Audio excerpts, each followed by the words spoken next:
Business is messy and unpredictable. Sometimes lonely. So lonely. So lonely. And inspiration can often come from really weird places. We pick up where the bullet point blogs and the highlight reels leave off. We start with the stories. Welcome back to So Here's My Story. I'm Jody. I'm Elliot. And before we jump into our story, we have a couple housekeeping things to go over, some exciting announcements, a couple new things too. But let's start. First, actually, I want to talk about the thing I'm most excited about. Oh, no, actually, that's not true. I don't know which one of these things I'm most excited about. I know what you're most excited about. Really? What? Yes, you're most excited about the fact that you pronounced Nils's name correctly. I am. Yes. So last week's episode, we welcomed our furthest away new person into our Facebook community group that we've just recently started. He is from Sweden and his name is Nils. And I'm not going to say his last name because when he joined the group, he said I did an extremely good job of, or after he joined it, we announced him. He said I did a really good job of pronouncing his first name. Yeah, and so I'd rest on that, really. Yeah. So his second name still needs, his surname needs some work. So I'm just going to leave it at Nils, our guy from Sweden. So if you hop into our Facebook community group, you too will get to meet the illustrious Swedish Nils. I also want to welcome a few other people. We have Marianne, Charlena, and Anthony have all joined in the past week. We look forward to hearing more from you and sparking up some new conversations there. To find our Facebook group, the easiest thing, frankly, is to go to our Facebook page, which is the So Here's My Story Facebook page. And there's a link right at the bottom of the picture that says visit the group or join the group or something like that. You can also find it by searching for the SHMS podcast community on Facebook. And very soon, this is a little bit of a teaser, I think by next week, we'll have a new website to announce, and there'll be a really handy button right at the top, which will make it super, super, super easy to get to the group, because that is where all the great conversation is going to be happening. It's already starting a little bit. It is starting. It's not super regular, but when it happens, it's really No, good. I love to see it kind of start to spark up. Yeah, it's really cool. It's like when you have people over and like there's not just one person there, which is kind of awkward. And it's also not to the point where the party's like taking on a life of its own, but there's like a few little conversations happening. You see the potential. You see how it's going to start. You're getting ready to turn the music on. So there's background noise, like that kind of stuff. So hop on in while you can. Another really, so this has been brewing for a while. Should we tell the story of the episode or? Not the whole story of the episode. We can tell the story around the episode. So this is what I'll say.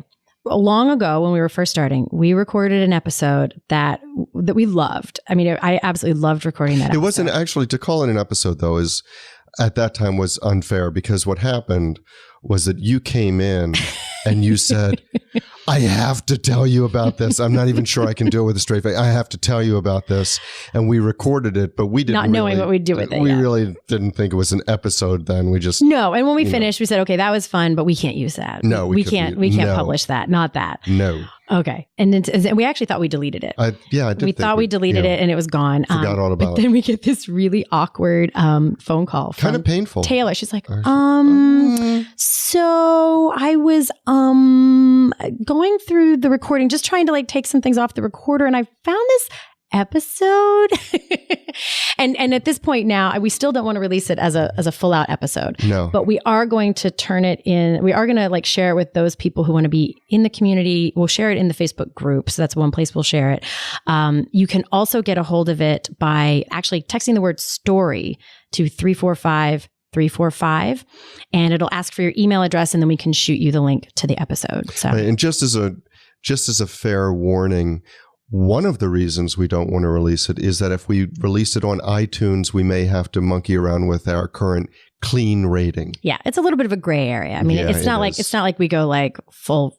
Anyway, I'll just leave it at that. Yeah, I don't want to set an expectation that people are like disappointed. No, but it's it's not like we start swearing like pirates or something. No, it really should be. It's something to share with friends. Yeah, but I will say this: if I was listening to that episode with my kids in the room, I would probably put my headsets on. Yeah, I think so. Maybe. Yeah. Anyway. All right. So if you want to grab that story, you can just text the word story to 345-345, and that's it. So I think that's enough lead up. I want to get into today's story. So do you want to thank our sponsors? I do. Okay. As always, thank you to Tom Loveland of Mind Over Machines, Cat's Copy, the architecture firm of GWWO, and Marycraft Staffing and HR Solutions. Thank you so much. So here's my story.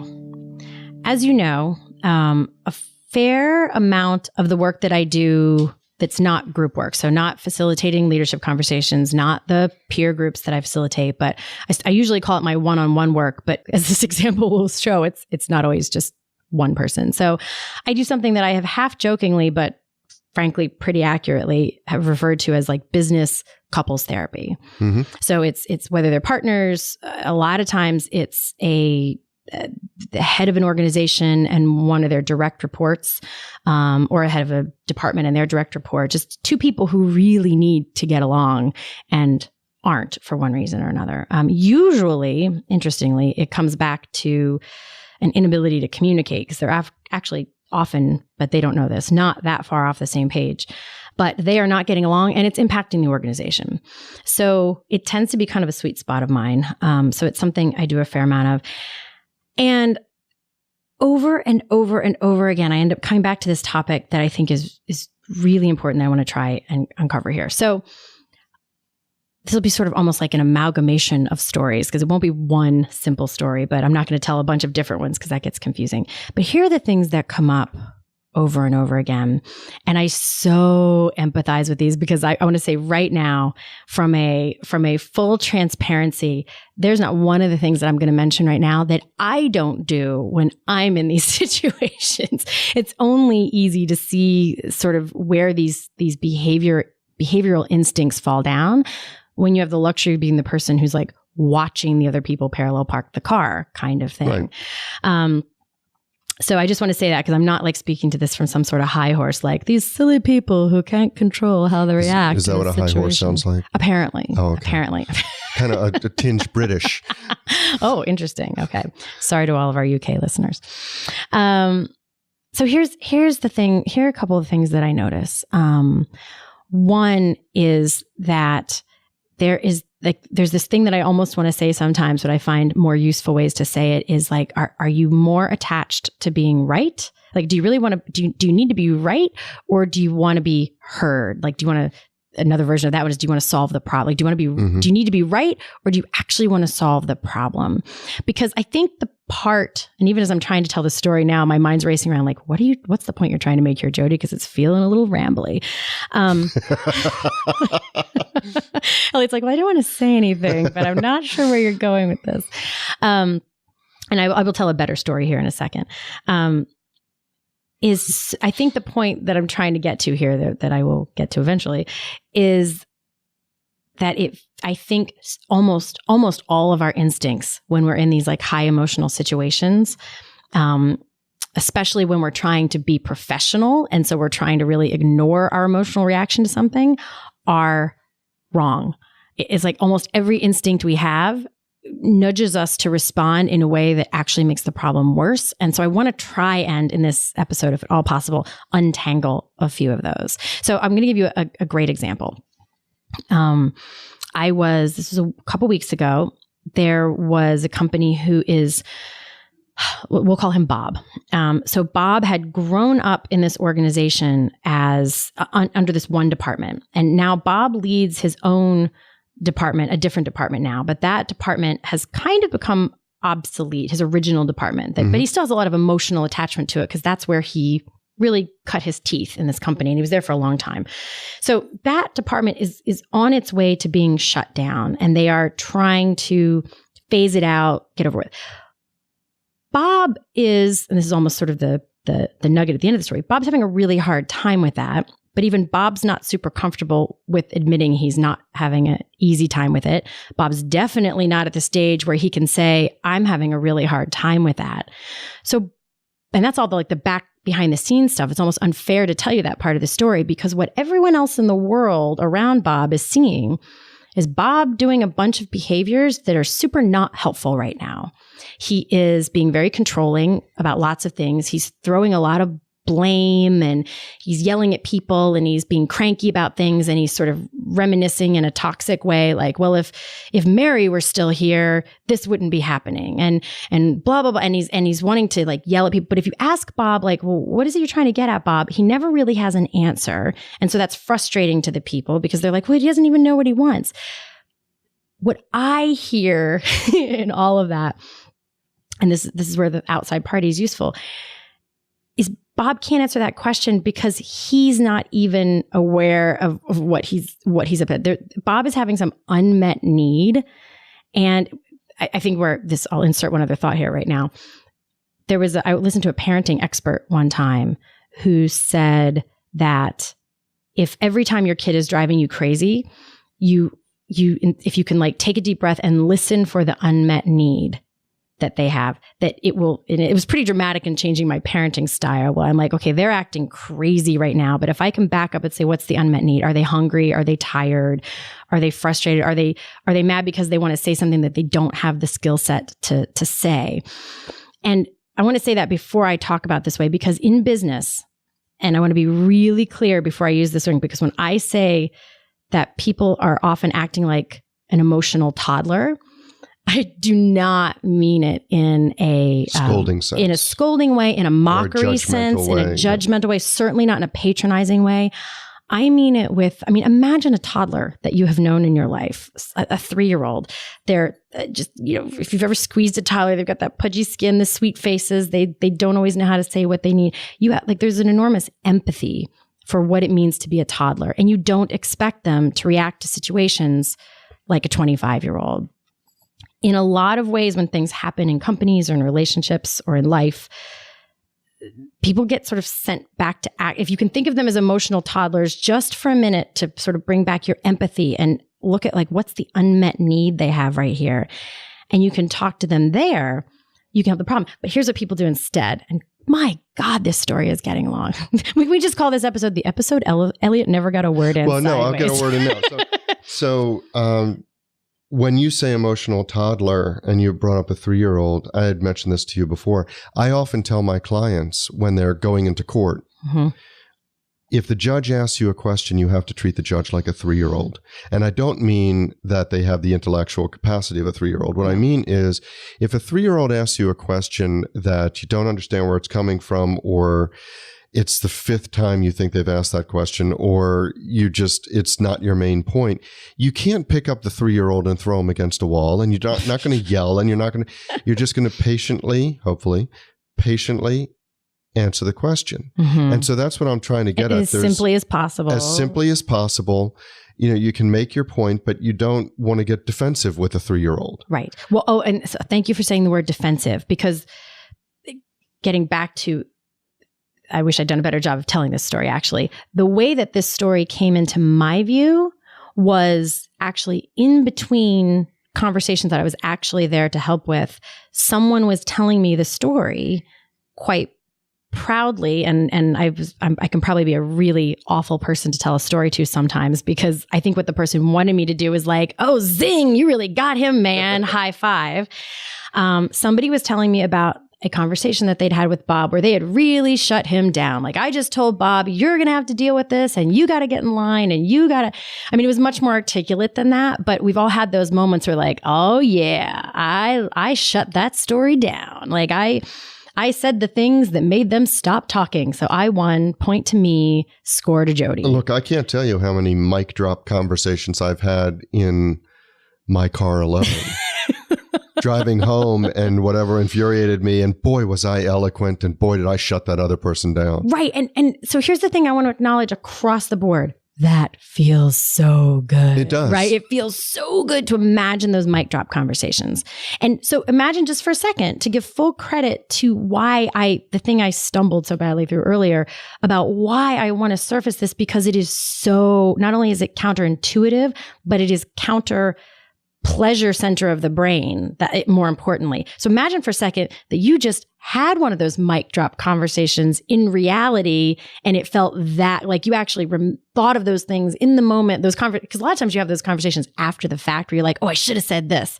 So imagine for a second you had a conversation where you said all the right things and you totally mic dropped the situation and it's just the way you think you want it to feel. That was the story that was being told to me in this instance. And I'm such an awful person to tell those stories to, because all I could think of was that didn't solve your, like, yes, that made Bob stop talking. And that might even make Bob stop doing the things that he's doing, at least some of them.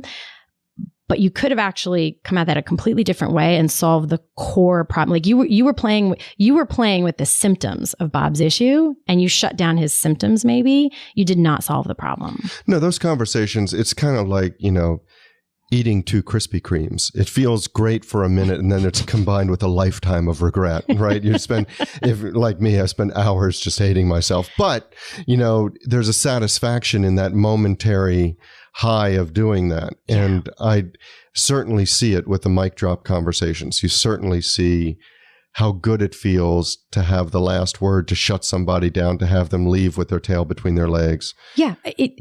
I don't enjoy that much in person. I definitely enjoy it in driving in my car or, in the shower. I'm like, oh yeah. In fact, my husband and I have this joking thing where like, we'll be driving in the car and I'll see him like making these expressions with his hands. Like, I'm like, who are you talking to?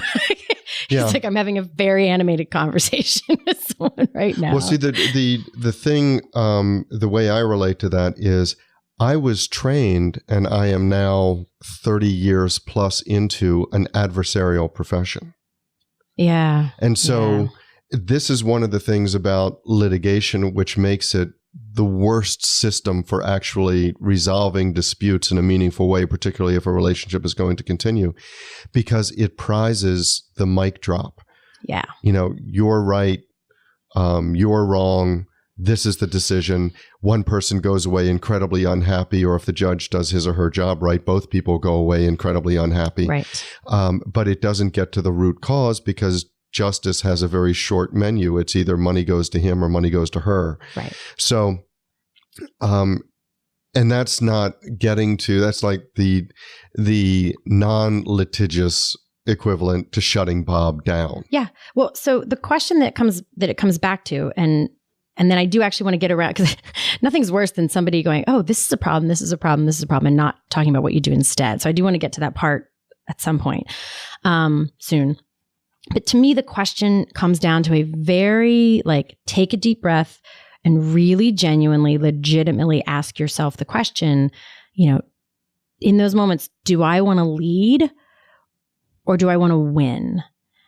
Because those two things, leading and winning, are very, very rarely synonymous. They're, it's not that they can't be synonymous, but they are often they involve a different skill set. And just from a very personal example, because I think this is funny, my daughter is 11, and since the time she was probably 7 or 8, she just is exceptionally good at pushing my buttons, and she could make me react to her in a way that I would never react to somebody else.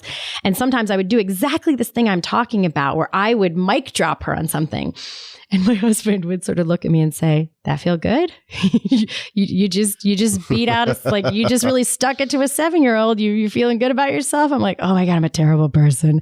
But in these moments, I ask myself a similar question: do I want to guide her and lead her, or am I trying to win in a conversation? And that is the genesis of sort of the pivot of everything that I recommend, instead of sort of looking to win in a conversation. But so getting back to where you started with Bob, if Bob doesn't recognize that the root cause of some of his reactions arise from a history with a department that is being phased out, or a corporate decision that he's not in full, or maybe not in full agreement with, but not comfortable with, then the question that I have is, where does the it doesn't seem like he's making a decision of lead over win or win over lead. It just seems like he's reacting from a center of his brain that is not the executive leadership center of the brain. No, it isn't. And that this is exactly the point, though, is that the person who has the opportunity to change this dynamic is not the person having the reaction. It's the role of the listener. It's the role of the reactor. It's the role of the person who is being irritated, who can, now Bob could be doing this as well when he's irritated, he could be looking out, but Bob is not able to do that right now. And if you're dealing with two people who neither one of them are able to do it, then frankly, you're kind of in a lost situation until someone can kind of pull themselves out and do these things. Because right. So let's get back to the couples therapy. Mm-hmm. Okay. So you have Bob, you have the people that are on the receiving end of whatever Bob is dishing out. Mm-hmm. And you're talking about, it's not, this is a bad way to say it. It's not Bob's responsibility, or you can't expect Bob to be the one to detach himself and say, well, wait a minute, which way do I want to go? Yeah. I mean, so it's the ideally, role of the yes, listener. it is. Ideally, yes. But if it's like levels of fail stop. Like if you fail there, like I'm a pretty almost annoyingly self-aware person, actually, so much so it causes me other problems. But even so I'm always sort of self-checking, diagnostic, is this me? Am I doing something? But even then it gets past my ability to see that. So then it's sort of maybe the next person's, we hope that they catch it. Right, so the next person, they catch it. That's what I'm asking you. Mm-hmm. So walk through to kind of go back to the story, walk through either what the person in your role as the couples therapist or the person as the listener does to address this. So a couple things that I think are really important. This first one, it is almost asking, I think, some people to take a leap of faith, but I can tell you that my day is taken up hearing a lot of conversations that don't, there's no grammatically correct way to say it, that don't get had other places. So leaders sit in my office or on my phone and say things that they don't often say to other people.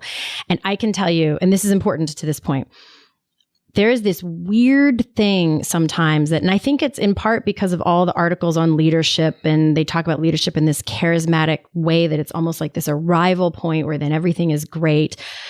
The further up you go, the more insecure you often get, the more you need validation or feedback, the less certain you are about your choices, because there's less of a path to follow for no other reason. It's not like you just become more anxious. It's just there's a lot more uncertainty, and for some reason people stop telling you you're doing a good job, and they start imagining that you are infallible and that you should do everything exactly like they read about in Harvard Business Review articles. My wife has never arrived at the point where she realized I was infallible. Just throwing that out Fair there. Fair enough.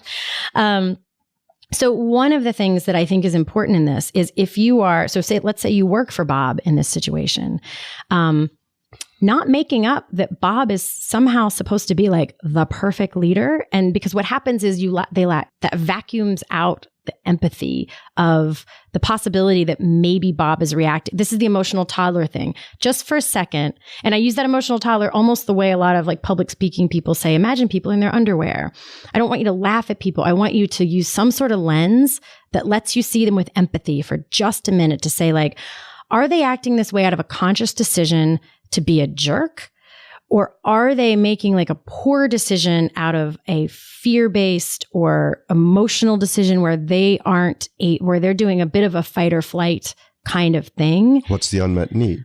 Is there an unmet need that's putting them not in their best situation? Yeah. And what that does is I think is what I'm asking, I think, is that you pause and make a decision between whether you really think this person is being bad or whether they're just acting bad in the moment.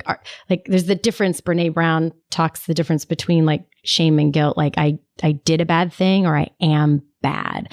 And for leaders, in some reason, when they do things, the judgment about that behavior often becomes you are bad. So I think the first thing is just not assuming that people are perfect and that they're not holding them to the yardstick of kind of those highest ideals. And I really like the way you put that, the first thing I think is really to look through a different lens. Yes. And that doesn't just go looking up. I think I would hope it goes without saying that if you are leading someone else, that you first put on a lens of empathy. That does not mean not having firm boundaries about expectations of what's okay and what's not okay. It just means looking for, especially momentary things, like, is there something going on in this person's life right now that is making this tricky? So putting on that lens of empathy is the first one, even if that person is your leader and they're making air quotes, supposed to be doing a better job at this thing than they're doing. And then two, this is going to sound oversimplified because it's not, but just being curious, in this case, Bob is throwing out all sorts of things of like random napalm splatters of blame and should have been. And if Mary was here, it would be different. So just saying like, well, what would she do differently?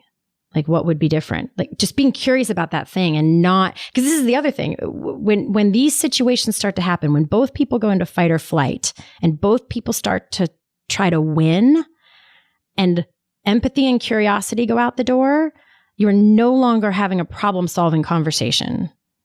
You're having a battle. And there's not really a winner there, really. But so just being curious, because when you're trying to win, then you're trying to use knowledge to be right. And you don't have to be right. You don't have to understand. You just have to ask questions to untangle the thing that the person. So it's really, you start out from a place of empathy and you move to a place of proactive curiosity. So it's a constructive engagement. Yes. And just being curious to try to get to the problem underneath the problem. It's like, well, what is it that you wish to be different? Okay. Well, what would that change? How would that be? And just keep asking questions. And interestingly, when they don't have, and noticing them along the way, because when they don't have an exacting answer to it, which then just frustrated these people even more. Well, he can't even say what he wishes was different. Say, wow, that's usually when there's some sort of emotional thing. And I'm not asking everyone to now be this sort of like emotional curiosity that I have in the world. Like, well, that must be hard for you, Bob. But sometimes just a little bit of that's where this third person of me or someone comes in, where they can acknowledge those things like, well, gosh, Bob, it sounds like you really care about what's happening here and that you're worried about something. What are you worried is going to happen? That's like the business way to get into like the underlying emotional problem is, what are you concerned?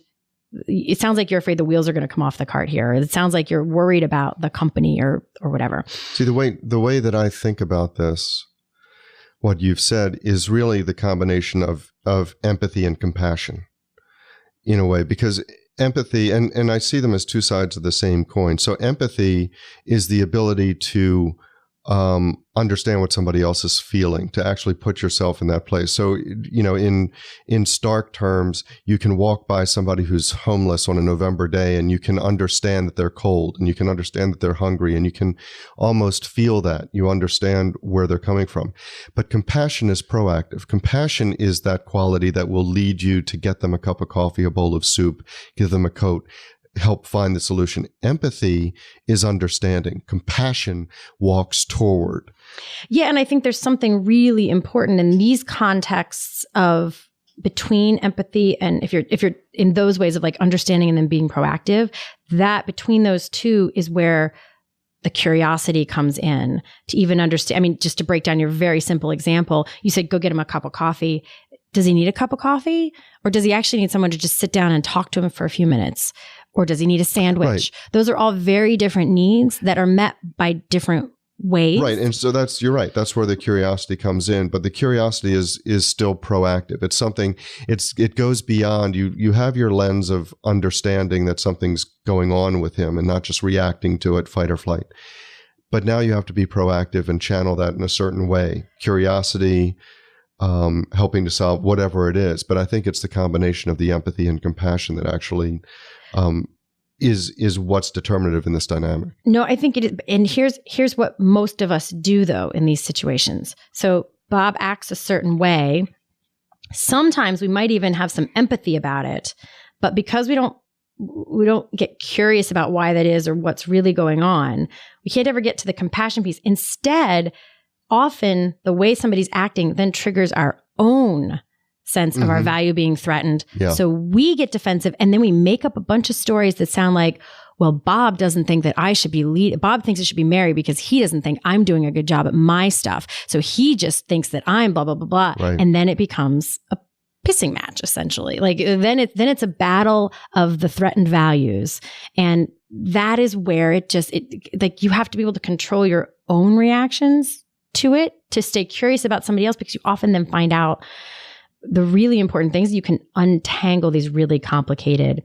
Boy, I think this might be officially like the rambliest. No, I get it. Rambliest I've ever been on one of these. But I think it's necessary because I feel so much about like this is such a big topic. But it embodies the complexity of the situation, because this type of dynamic, just like the story, and I don't mean this in a glib way, this type of dynamic will suffer with a direct "what the hell is your problem" thing. It's got to be a rambly. You've got to surround the issue, because addressing it triggers the fight or flight. There is one tactic I use. I don't know if I've ever mentioned this before, that I did take straight from a like relationships therapy kind of model, which is if you're just talking about like, what does Bob need? What does Stan need? It takes this much effort. Like you've heard me try and ramble around here to uncover their individual things. And then those things end up feeling like they're competing, and you have to deal with competing priorities. There's something really interesting from this model where, you have two people, person A and person B. Instead of saying, what does person A need? What does person B need? There's this third entity that is the relationship. Like, what does the relationship need? So in this case, the company, like, what does this organization need? And here's what's magic about it. Bob cares like hell about the organization. So does the person who's reacting. Otherwise, they wouldn't care so much. So if you can get them both sort of focused on the question, or both you, if you're if you're person B, what does the organization need? And how is each of us, whatever, in what ways are each of us demonstrating a care about what the company needs? And if it elevates the conversation beyond like our own needs, but without neglecting the fact that like Bob's worried about something, this other person's worried about something. Your worries can coexist, and often they don't coexist in the way two people imagine their solutions that they're now committed to as being like the ways to fix it. The solutions bang heads, but the problems often overlap in a way that you can solve it, but you have to be really curious to get there. Right. And so what I hear you saying is, at the outset, when you recognize that there's a problem, you don't have to be joined and jointly committed to the solution. But what's necessary is that you're jointly committed to the process of communicating about the issue, to being curious about the issue. I would say it slightly differently, is not committed to solutions, because then you're just arguing solutions. Right. First, being committed to getting really clear on the problem from both your perspectives, because the more you can round out the definition of the real core problem, the easier and more accurately you can identify a situation. So that is absolutely the process. And to me, that is leading. And when I say lead, I don't just mean like if you're the person who has the title that makes you the leader. The admin, the intern who's there for the summer can lead an organization by choosing to direct a conversation in a useful way. So the choice to lead instead of to be focusing on winning any given conversation is the distinction here. And this is a process that I put to leading, but it always comes back to that. So that's our story. But the discussion doesn't have to end here. No, it does not. In fact, we don't want it to. No, we don't. That is why we actually have our private Facebook group, which we started to make sure that we could get your comments, your rants, your thoughts, your stories. You can find links to that group, as well as show notes and links to subscribe via email, and how to find us just about anywhere you can possibly find podcasts at sohere'smystory.com. And you can also find us on Facebook and Twitter at SHMS Podcast. And since we know it takes a village, Yes, it does. we'd like to thank our village, our super talented, incredibly patient team. And occasionally snarky team. Yeah, but in the best of ways. In the best of Lovingly ways. Snarky. Yes. Good mockery. So a huge shout out to the people who actually help us produce our show. First, our sound engineer, Tom Hansen. Thanks to Christy Schmier for our brilliant show notes and all the other fantastic writing she does for us. And to Taylor Mathauer for doing just a little bit of everything. Including wrangling us. Including wrangling us. Which is no small feat. No, it's not. This is Jody Hume. And I'm Elliot Wagenheim. And you've been listening to So Here's My Story.